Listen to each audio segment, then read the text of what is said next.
Jesus began to weep. Yesterday, we were hit with some sobering numbers. In the morning, information came from the governor that Lauderdale County has seen a spike in coronavirus cases, and that he is now issuing a mandatory shelter-in-place order for our community. Then in the afternoon, we heard our president, surrounded by the nation's best immunologists, attempt to prepare us for a death toll of 100,000 or more in the upcoming weeks. Jesus began to weep. This past Sunday, had we been gathered, we would have heard the story of Lazarus being raised from the dead. John chapter 11. And in that story, Jesus makes his way to his friend Lazarus, who's been dead for 4 days. As he approaches the body of his friend, he is greeted by people who mock, people who plead, people who do all the sorts of things that we do when we are confronted with the reality of death. It is a complex scene.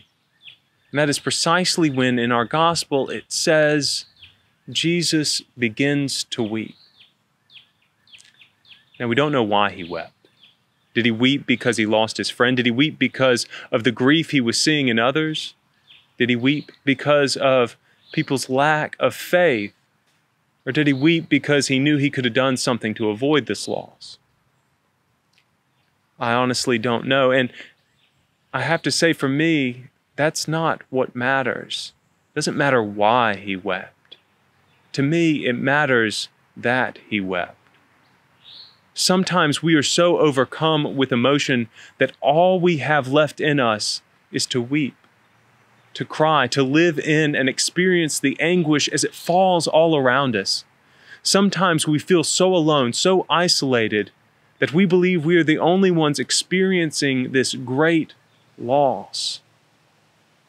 But the truth is, we are not alone. Paul, in his letter to the Hebrews, reminds us that we do not have a high priest who is unable to sympathize with our weaknesses, but we have one who has, in every respect, been tested as we are, yet without sin. He then goes on to say, "Let us therefore approach the throne of grace with boldness, so that we may receive mercy and find grace and help in the time of need." Paul is reminding us that our God is incarnate. Our God, too, has experienced mortality. Our God, too, has lost close friends. Our God, too, has been so overcome with emotions that all there was left to do, Jesus began to weep.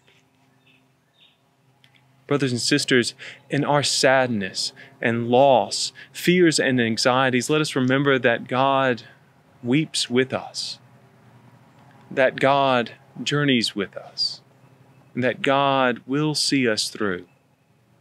I love you. God bless you. And goodbye for now.